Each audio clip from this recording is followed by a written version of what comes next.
Ok, vamos a revisar esta sección que es la ecuación de Euler. Y la ecuación de Euler se obtiene cuando consideran el polinomio p de x igual a x cuadrado más bx más c. Y estos son los términos de la ecuación diferencial y segunda más y prima más. Entonces, la ecuación de Euler es una ecuación que es ax cuadrado, consideran este término, más bx y prima, y segunda, más c y igual a 0. Entonces esta es la ecuación que tenemos que resolver. Por ejemplo, 3x cuadrado y segunda, más 5x y prima, más 4y igual a 0. Entonces, esta es la ecuación de Euler, es una ecuación con coeficientes no constantes y pudiera escribirse en forma estándar. Si se escribe en forma estándar sería y segunda más y prima 5 sobre 3x más 4 tercios sobre x cuadrado y igual a 0. Esta también es la ecuación de Euler. Entonces esta ecuación tiene una solución. Es de las pocas ecuaciones con coeficientes no constantes que tiene solución. Me refiero a que tiene solución de esta manera. Hay otra manera de encontrar las soluciones para ecuaciones diferenciales con coeficientes no constantes y es usando series de potencia. Pero esta ecuación sin usar series de potencia se puede resolver. Entonces vamos a ver el método. ¿Y cómo se analiza la solución? Este es el punto importante. Para analizar la solución de esta ecuación, ax cuadrado y segunda más bx y prima más cy igual a 0. Entonces consideramos lo siguiente. Esto es algo que, digamos, a nadie se le hubiera podido ocurrir, salvo que intentes formas para resolver la ecuación. Y el intento es el siguiente. Supongamos que existe una función y que depende de z. Y y depende de z de tal manera que es igual a y de x. ¿Qué significa esto? Significa que si ustedes representan capital Y en función de z, para este z1 habrá el valor y de z1. Para este z2 habrá otro valor y de z2. De manera que lo que ocurre es que y de z1 es igual a y de x1. Es decir, la solución, que es la función y de x, es una función donde en x igual a x1, y de x1 es igual a y de z1. Y y de x2 en x2, y de x2 es igual, esta altura es igual a y de z2. Entonces de lo que se trata es de reescribir la ecuación diferencial, esta ecuación diferencial, en forma de que aparezca la y grande, la capital Y. Si consigo que aparezca la capital y resulta que desaparecen los términos x cuadrado, x, y queda un término constante, entonces tendré una ecuación en capital y de z, que sea resoluble. Y eso es lo que vamos a hacer. Entonces, ¿cómo se hace eso? Primero, y esto no se le ocurre a nadie así de fácil, primero vamos a crear una transformación que transforme las x en las zetas. Entonces la transformación es z igual al logaritmo neperiano de x. De manera que al transformar la x en la z y buscar y de z, consideremos que es igual a y de x1. Y de z1 igual a y de x1 bajo esta transformación muy específica. Es decir, que yo tengo aquí las X. Las X son transformadas en las Zetas. Entonces aparece aquí Z de X. Z de X es el punto de acá. Y luego la función Y grande agarra Y de Z, la pone en este punto, otro valor, Y de Z, y este Y de Z es el Y de X. Perfecto. Ahora vamos a hacer la derivada de Y respecto de X. La derivada de Y respecto de X es como Y de Z es igual a Y de X, la derivada de Y respecto de X puede escribirse como la derivada de Y de Z con respecto de Z por la derivada de Z con respecto de X. Lo único que estoy haciendo es aplicando la regla de la cadena, donde esto es la derivada de Y respecto de Z y esto es la derivada de Z respecto de X. De manera que la derivada de Y respecto de X es el producto de las dos derivadas. Perfecto. Entonces esto será igual a Y' de Z por la derivada de Z con respecto de X. Pero la transformación que hemos usado para transformar las X en las Z es Z igual al logaritmo neperiano de X. De manera que la derivada de Z con respecto de X es simplemente 1 sobre X por 1 sobre X. Perfecto. Y ahora hay que hacer la derivada segunda de Y respecto de X al cuadrado. Que esto es la derivada de con respecto de X de la derivada de Y respecto de X.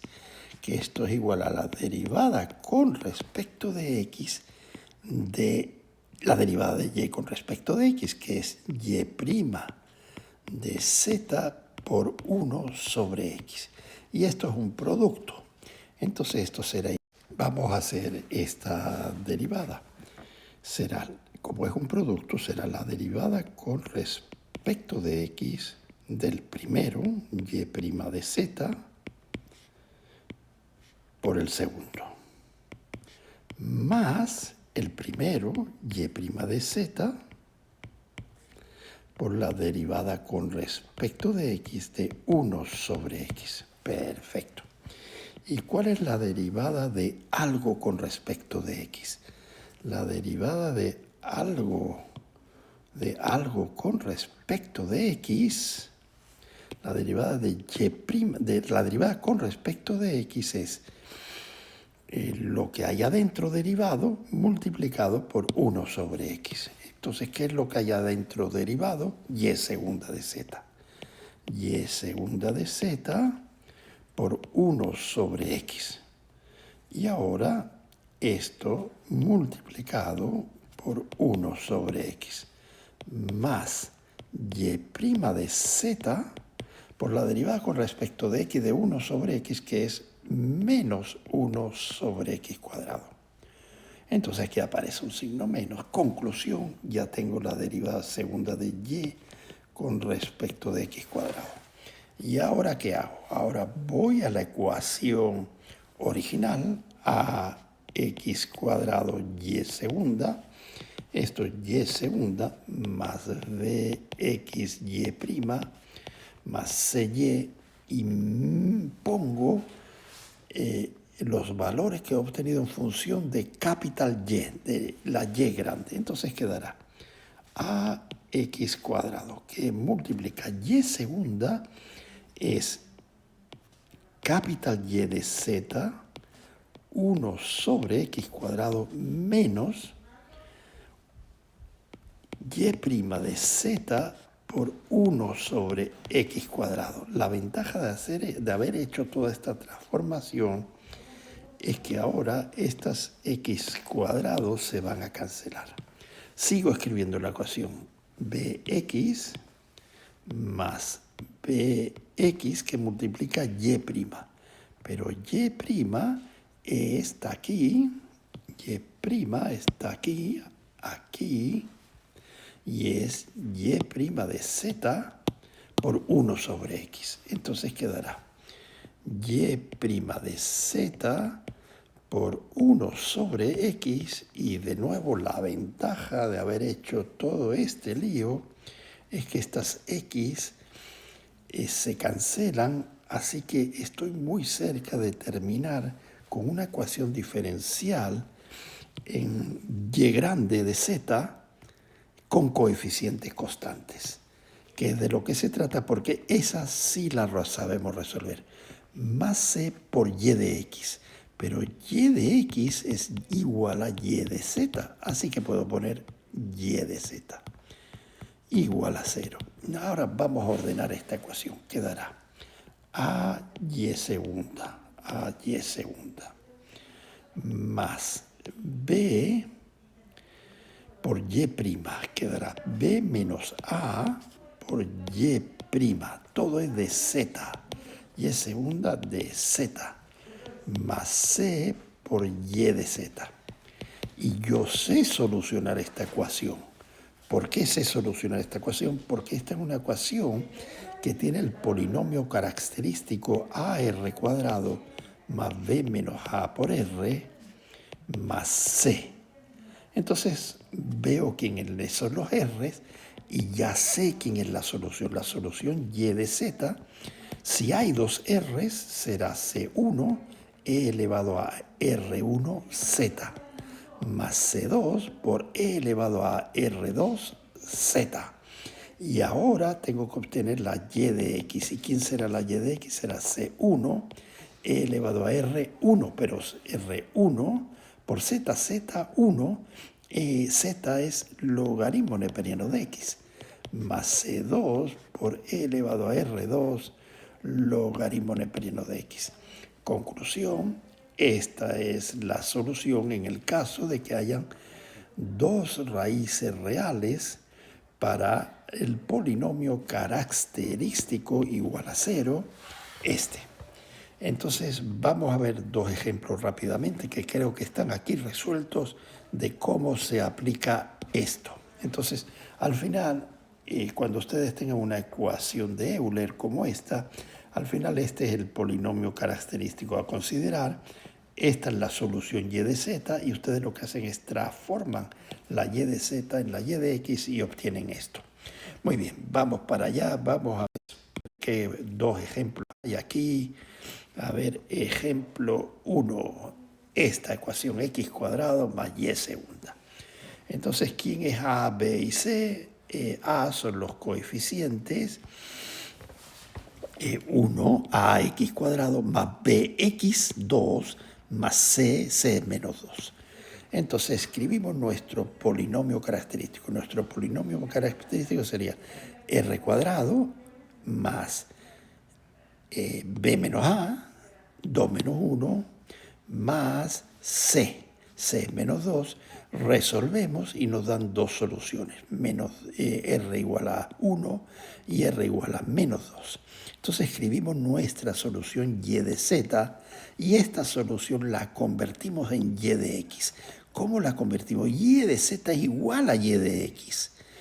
Entonces será z1 por e elevado a z, pero z no es igual a x, z igual al logaritmo neperiano de x.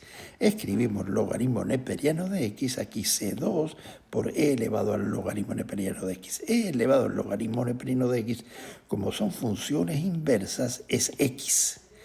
Y e elevado a menos 2 logaritmo neperiano de x es lo mismo que e elevado a menos 2 logaritmo neperiano de x es lo mismo que e elevado al logaritmo neperiano de x al cuadrado. Es decir, que esto es x cuadrado, porque la función inversa, lo que agarró el logaritmo neperiano, agarró x cuadrado, e al logaritmo neperiano es la función inversa, eso queda x cuadrado. Entonces, pero como no es x cuadrado, aquí es menos 2. Claro, cuando subo el menos 2, lo subo aquí y queda x a la menos 2. Perdón. Entonces, conclusión, la solución es esta. Entonces, esto es lo mismo, ya es mecánico, ¿no?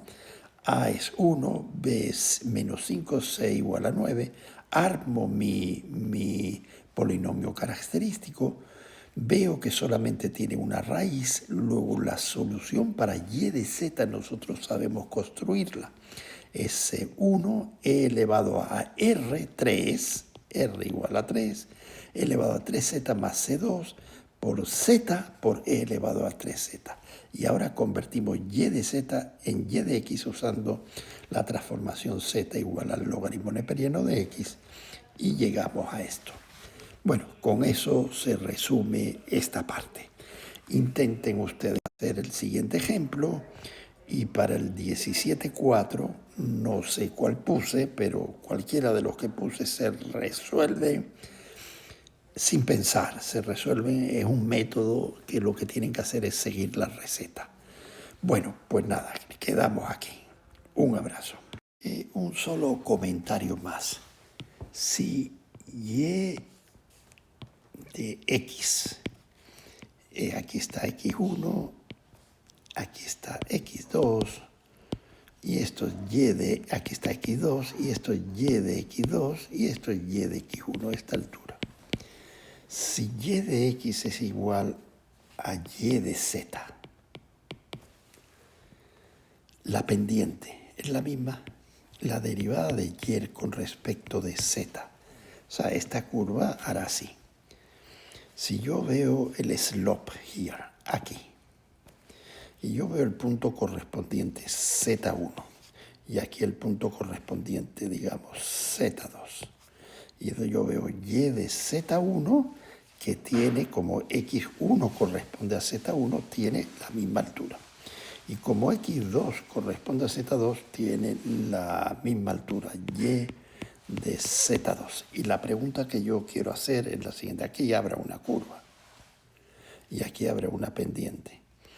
¿Es esta pendiente igual a esta? O sea, es la derivada de y con respecto de x evaluado en el punto x igual a x2 igual a la derivada de y en z igual a z2. ¿Es la misma pendiente? Y la respuesta es no. No es la misma porque, fíjense, si ustedes calculan el promedio entre estos dos puntos, el promedio de variación sería y de z2 menos y de z1 dividido entre z2 menos z1.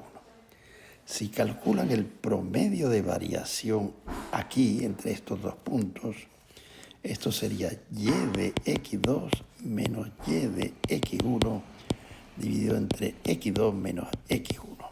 Esta es la pendiente que une estos dos puntos. Entonces lo que estoy preguntando es la misma pendiente que une estos otros dos puntos y el numerador es el mismo, pero el denominador no es el mismo, porque aquí aparece x2 menos x1 y aquí aparece z2 menos z1. Aquí aparece logaritmo neperiano de x2 menos logaritmo neperiano de x1. Y este ancho es diferente que este ancho. ¿Es más estrecho este ancho o más ancho? De z1 a z2 es más largo que de x1 a x2 o es más corto. ¿Me podrán decir? Eso se los dejo.